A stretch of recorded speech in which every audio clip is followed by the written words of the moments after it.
525 now. They are outstanding individuals in our area who help make Northwest Arkansas a special place. We call them movers and shakers. This morning, we profile a longtime voice of the Razorbacks and their athletic department, John George.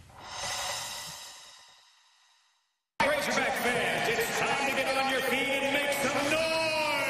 I've always thought that there are a lot of announcers in radio and television that have a much better voice than mine. His words demand your undivided attention. What I do is just me. For over 4 decades, John George has serenaded Razorback fans as public address announcer. George got his first taste of broadcasting in 1972 at KBRS Radio in Springdale. And it wouldn't take long for his bosses to notice the talent. It turned into doing play-by-play for football and basketball for the Springdale Bulldogs.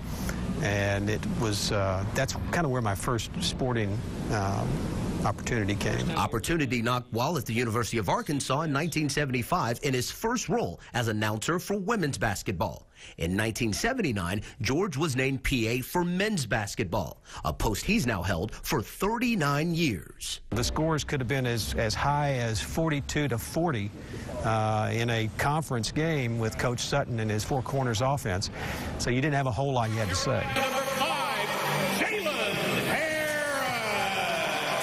But George is more than just a public address announcer. There are times you try things and they absolutely flop.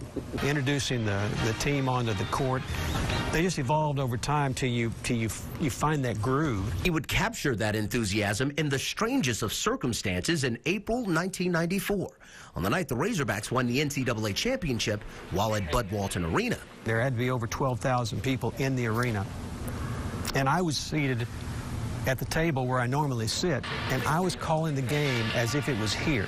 We won the national championship, and I was as excited as if the game had actually happened. But as much as George loves basketball, football is his real passion. Well, that all became a reality in 2001 after a call from Coach Frank Broyles.